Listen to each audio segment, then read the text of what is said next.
Well, hello guys. You are at Gujarati Geek. It's a time for a new tutorial. આજે આપણે શીખશું passport સાઇઝનો photo કઈ રીતે બનાવવો. Mostly આપણે બહાર ફોટા પાડવા જતા હોઈએ, પણ આપણી પાસે મોબાઈલ હોય છે, મોબાઈલમાંથી આપણો ફોટો પાડીને આપણે આપણો પોતાનો જાતે પાસપોર્ટ સાઇઝનો ફોટો બનાવી શકીએ. It's not a hard task, very easy છે. કઈ નથી કરવાનું, તમારો ફોટો લેવાનો છે. જેમ કે આ મેં એક ફોટો લીધો છે, એક એક્ટ્રેસ છે, એનો ફોટો છે. આઈ થિંક સાઉથની હશે. ફાઇલમાં જવાનું છે, ન્યૂ, એની અંદર ઓકે 1.5 બાય 2 ઇંચીસ અને 300 રિઝોલ્યુશનનું એક પેજ બનાવવાનું છે. આ એક પેજ બની ગયું. આમ દોઢ અને આમ 2 બાય 2 ઇંચ. સિમ્પલી આને ક્લિક કરીને ડ્રેગ કરીને આની અંદર મૂકવાનું છે. તો તમે જોવો તો આ છે ને એકદમ મોટો લાગે છે. એને આપણે નાનો કરશું, આને બંધ કરી દેવાની કંઈ જરૂર નથી. કંટ્રોલ ટી કરો અથવા તો એડિટની અંદર જાઓ અને ફ્રી ટ્રાન્સફોર્મ પર ક્લિક કરો એટલે આ રીતે રેક્ટેંગલ આવી જશે વત્તા. હવે તમારે શું કરવાનું છે, કીબોર્ડની અંદર શિફ્ટ કી પ્રેસ કરવાની છે, શિફ્ટ કી દબાવીને રાખવાની છે અને કોઈ પણ ખૂણાનો ભાગ લઈને આ રીતે તમે એને નાનો કરી શકો છો. બસ હવે નાનો કરો ત્યાં સુધી શિફ્ટ કી દબાવીને રાખવાની, પછી શિફ્ટ કી છોડી દેવાની. મૂવ કરતા હોય ત્યારે શિફ્ટ કી દબાવેલી નહીં રાખવાની. આ રીતે તમે એને આમ રાઉન્ડ ત્રાસો હોય તો સરખો કરી શકો છો. એન્ટર પ્રેસ કરો એટલે આ હવે ફિક્સ થઈ જશે. ફરીથી તમે તમારી 4 એરો કીથી અને ઉપર નીચે આગળ પાછો કરી શકો છો. સેટ મને ત્રાસો લાગે છે એટલે કંટ્રોલ ટી કરીશ અથવા તો એડિટની અંદર ફ્રી ટ્રાન્સફોર્મ સિલેક્ટ કરીશ અને સેટ સીધો કરીને આ રીતે મૂકી દઈશ. પાસપોર્ટ સાઇઝનું મેઇન કામ જે મીન્સ મેઇન વસ્તુ પાસપોર્ટ સાઇઝમાં એવી હોવી જોઈએ, તમારું જે ફેસ જે હોય એકદમ સેન્ટરમાં આવવો જોઈએ. તમારા ફેસને સેન્ટરમાં સેટ કરી દેવાનું. આ રીતે આમ તમે પાસપોર્ટ સાઇઝ ફોટો રાખો તો એ ના ચાલે, ખોટું પડે. ન કે આ રીતે પણ ના ચાલે. ફેસ તમારો એકદમ સેન્ટરમાં હોવો જોઈએ. આ રીતે એપ્રોક્સ ચલો ભાઈ આ સેન્ટર છે એવું લાગે છે એટલે ચાલે. હવે તમારે શું કરવાનું છે, લેયરની અંદર જવાનું, મર્જ વિઝેબલ સિલેક્ટ કરવાનું. મર્જ વિઝેબલ જો સિલેક્ટ કરો ને તમે એટલે શું થાય કે બધી એક જ લેયર થઈ જાય, આખો ફોટો મર્જ થઈ જાય. હવે આ સિંગલ એક જ ફોટો છે. બાકીનો જે ભાગ હતો મીન્સ ફોટો ઘણો મોટો હતો, આખો ફોટો હતો, એમાંથી આપણે આટલો લીધો છે. હવે અત્યારે ફોટો આટલો જ છે, હવે નાનો મોટો નથી.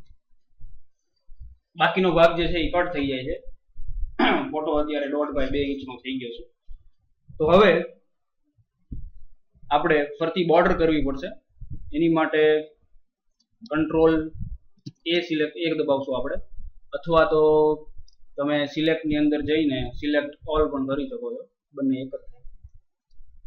કંટ્રોલ એ દબાવવાનું, પછી કંટ્રોલ ટી પ્રેસ કરવાનું. કંટ્રોલ ટી પ્રેસ કરશો એટલે ફરીથી ફ્રી ટ્રાન્સફોર્મની જેમ અહીંયા ફરતું તમારે આવી જશે, ફરતું રેક્ટેંગલ આવી જશે. પણ આ વખતે રેક્ટેંગલ જેટલો ફોટો છે એટલા ભાગમાં જ આવશે, કારણ કે આપણે મર્જ વિઝેબલ કરી નાખેલું છે. એટલે ફરીથી આપણે શિફ્ટ દબાવીને ક્રોસનો ભાગ સિલેક્ટ કરીને આ રીતે નાનો કરશું. હવે જો ફરતો તમે જોઈ શકો છો કે આ ફરતો કલર આવી ગયો છે. ફરતો કલર એ જ આવશે કે જે અહીંયા રાખેલો હશે.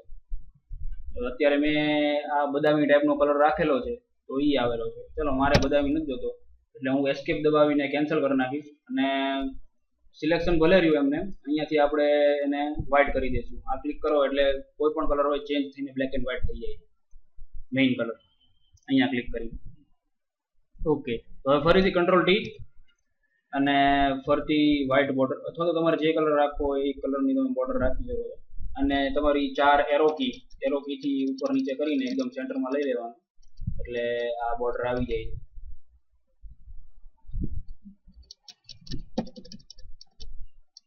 બોર્ડર આવી ગઈ.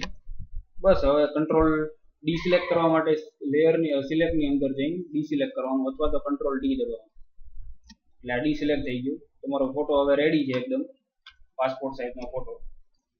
આને તમારે પ્રિન્ટ કઢાવી હોય તો મોસ્ટલી તમે આટલી નાની સાઈઝનો ફોટો લેબની અંદર પ્રિન્ટ નીકળે નહીં, ન તો કોઈ પણ સ્ટુડિયોવાળાની. તમારી પાસે પ્રિન્ટર હોય તો તમે કાઢી શકો છો, એનો કોઈ સવાલ નથી. તો આને શું કરવાનું છે, એક 4x6 નો પેજ લેશું, એની અંદર આપણે આને સેટ કરીશું. કઈ રીતે બતાવું છું. ફરીથી ફાઇલમાં જઈને ન્યૂ કરશું.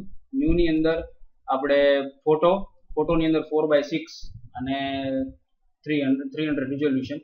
આ 4x6 નું પેજ રેડી થઈ ગયું છે. એની અંદર આને આપણે ડ્રેગ એન્ડ ડ્રોપ કરીશું. ડ્રેગ એન્ડ ડ્રોપ થઈ ગયો. આ રીતે સાઈડમાં રાખશું. લેયર્સની અંદર જઈને આ એક બેકગ્રાઉન્ડ લેયર છે અને એક આપણે ફોટો જે મૂક્યો એની લેયર છે. એના પર રાઈટ ક્લિક કરીને ડુપ્લિકેટ લેયર કરશું. ઓકે, તો આ ડુપ્લિકેટ લેયર થઈ ગઈ, 2 થઈ ગયા છે. આ બંનેને આપણે મર્જ કરી દઈશું.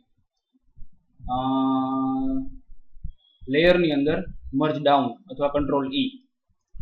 2 ભેગા થઈ ગયા છે. આને ડુપ્લિકેટ કરશું આપણે. Duplicate layer. ઓકે, ડુપ્લિકેટ થઈ ગયા. ફરીથી આ બેને મર્જ કરશું. મર્જ ડાઉન કરશું, કંટ્રોલ E. ફરી આને ડુપ્લિકેટ કરી નાખશું. લો, તમારો આ પાસપોર્ટ 4x6 ની પેજ તૈયાર છે, જેની અંદર તમારી 8 પાસપોર્ટ સાઇઝની કોપી છે. એપ્રોક્સ તમે આ કોપી બહાર સ્ટુડિયો વાળા પાસે પ્રિન્ટ કરાવવા જાઓ તો મેક્સિમમ 10 કે 15 રૂપિયા જેવું લેશે. અને જો તમે ત્યાં પડાવવા જશો તો એ કંઈ પણ લઈ શકે છે, 50 રૂપિયા સુધી કોઈ પણ ભાવ લઈ શકે છે.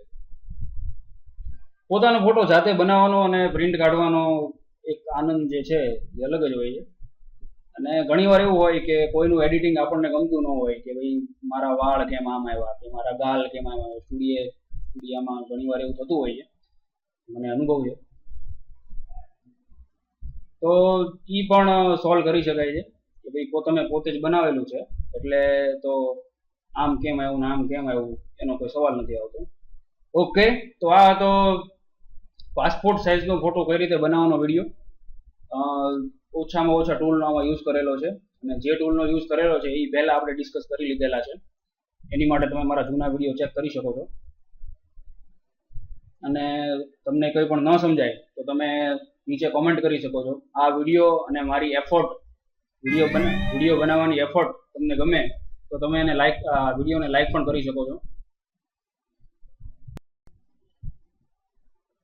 ફેસબુક ઉપર અમારું પેજ છે ગુજરાતી ગીક, એને લાઈક કરો, શેર કરો અને વધારે ને વધારે આવા વિડીયો બનાવવા માટે અમને પ્રોત્સાહિત કરો.